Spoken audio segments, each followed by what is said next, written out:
10 seconds. Here we go.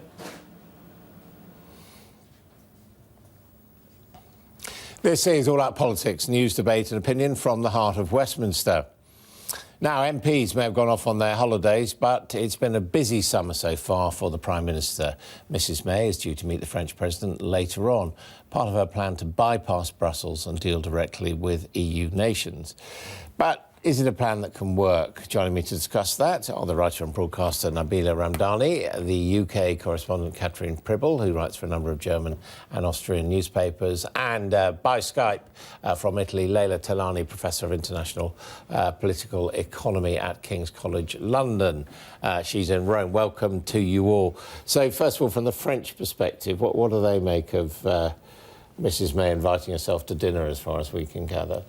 Well, I have to say that I detected a note of desperation in members of the British government trying to convince European allies, and especially the French and the Germans, to help them achieve a deal over Brexit. And before I come to May's visit in particular, I have to say that I was particularly fascinated by Jeremy Hunt's visit in Paris this week, where he not only used dramatic language, but he also used a bit of French on national radio to try to pick up support for his cause. And the expression... How was it? He knew he was speaking French, not Japanese or Chinese. His French was very good, but I have to say that the expression that the host of the radio programme kept referring to is the equivalent of having your cake and eating it, avoir le beurre et l'argent du beurre. And I'm afraid this sums up the French view. It was almost like the theatre of the absurd, having a British government minister saying on national radio how Britain is close to France and how it wants to work with France, while trying to reconcile that with leaving a powerfully effective institution in Franco-British cooperation. And I have to say that the tone in the media discussion that will accompany Mrs May's visit to the Fort de Brégançon will, I'm sure, continue to be one of disbelief and astonishment. I think the British strategy is not working terribly well, because I've spoken to Elysee Palace sources who make it very clear that Emmanuel Macron's overriding sense of duty is to the EU Commission and indeed to Brussels. And Leila Talani, Professor Talani, I mean, I have heard British politicians say, well, the Italians, given their new populist government, they are also potential allies of the British. Do you see it that way? Well, the question with the British is very much to know exactly what they want, and it's not particularly easy.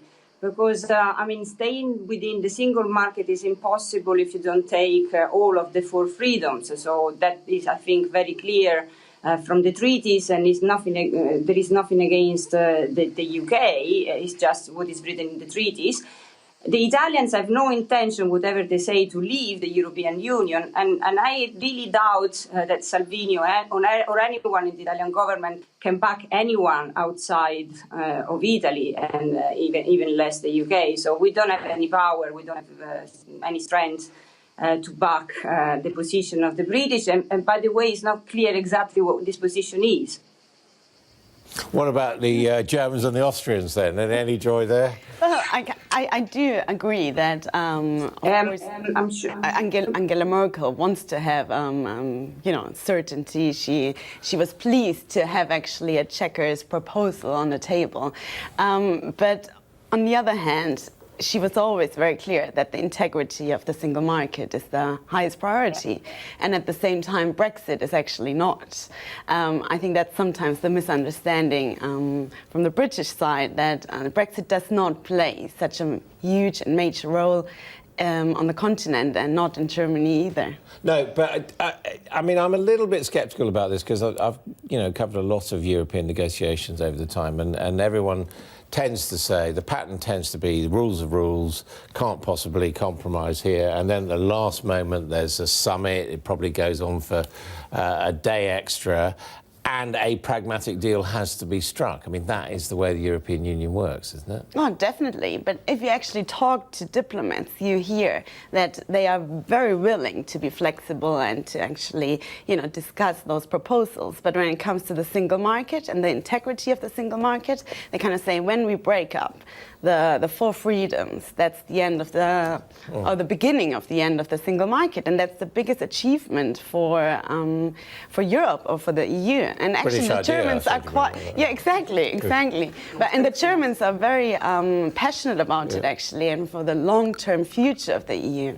But then the argument is also being made that no deal Brexit, if there can't be agreement, will be a disaster for everybody. And obviously with the closeness of Britain and France, particularly bad for us. Yes, indeed. I mean, first of all, I think that the British are desperately trying to draw a distinction between the 27 member states and the institution that represents them. And I think there's a terrible error in all that. Michel Barnier is a former French government minister, and he has vast experience not only in his own country but also across the EU. And I can tell you for certain that he speaks a lot more to Emmanuel Macron than he does with Theresa May. In fact, the two men are very similar in character, and had Macron not been elected as French president, he would no doubt ended up as a European technocrat in the mould of Michel Barnier. But you're quite right about the pragmatic approach and, the idea that there's a no deal would be terrible for everyone. Jeremy Hunt actually made that point during his visit when he said that the French has a lot to lose if there's a no deal.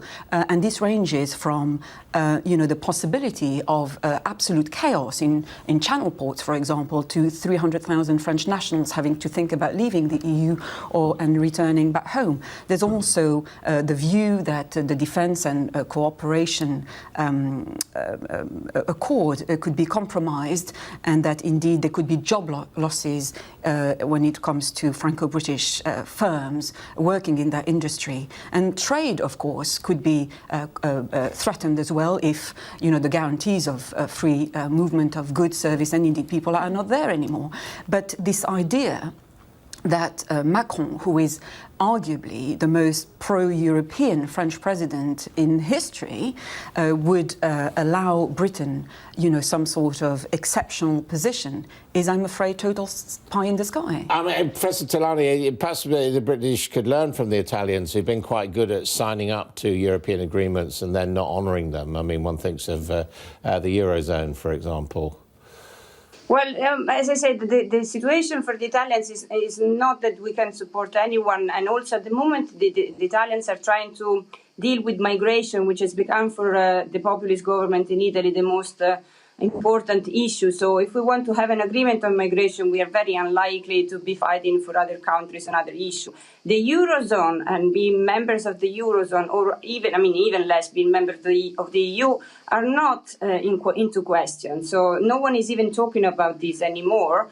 One of the negotiations that went on when the government was formed was about our new economic minister, which is Mr. Tria, who is a man of the institution, and European institutions are relying on him to maintain our position within the Eurozone exactly as it was before, including respecting all of the rules of the Stability and Growth Pact and all of the deficit and debt rules. So I wouldn't, if I were the British, I really wouldn't rely on the Italians to support their position, even less than the French, most likely. And it's not in our interest. And again, talking about Brexit more in general, there is something in between the no-deal scenario and being part of the single market. And I'm sure that there will be an agreement. They will strike an agreement on all other issues which are in between. I don't really think there is an alternative between the having no deal whatsoever or staying into the single markets. I cannot see reluctance on the side of the Europeans to strike a deal on issues which are obviously not being part of the single market, but also not striking any deal. So I would be very surprised if at the end, in how long is it, another 9 months' time, in March 2019, there is no agreement on all the most important issues, including questions of transport, the questions of energy, aviation, all issues which are obviously very relevant for the UK, but the Europeans are very likely to be in favour of achieving an agreement. OK, would you be surprised if there is no sort of agreement on those practical issues? I would actually be surprised, because I do think that no one has, or it's in no one's interest to have a no-deal crash out of Britain, out of the EU. It would be like actually a disaster, of course, for the EU and even more for Britain. But it would mean Britain would have to concede more to get an agreement. I just think Britain has to understand the principles of the EU. They haven't changed their minds, or the EU hasn't changed its mind. They were quite clear from the start where they have their red lines, as of course Britain. For all this talk, though, of the idea of Europe holding together, I mean, the truth is Macron quite likes being seen as the key man on behalf of the French. I mean, he's also a French nationalist, isn't he? Yes, very much so. And he, he's staunchly pro-Europe. Very early on, he talked of Brexit as a crime. That's how, how much he disapproves of it all. But I think he has become a lot more pragmatic about the whole issue. And it's no longer be viewed as a crucial for the future of France anymore. I think what the French are moving towards is a more pragmatic approach to finding practical solutions to problems that effectively caused by Brexit. For example, there's a Brexit unit in the French administration that you wouldn't have heard much about. It's essentially, technical committees, highly effective task forces who are now dealing with potential problems, including, for example, dealing with traffic at channel ports, for example, like Calais. And it's involved in the moment in the recruitment of custom officials. So this is the kind of vertical solutions, if you like, not ideological solutions, not spending much time discussing it in the media, but finding straightforward solutions to problems caused by Brexit. And I think that's increasingly the approach that French will adopt, rather than wasting too much time and energy on discussing the politics of it all. OK, thank you all very much indeed. Fascinating stuff. Donald Trump's Helsinki summit with Vladimir Putin was described by one of his closest allies as the most serious mistake of his presidency. But the US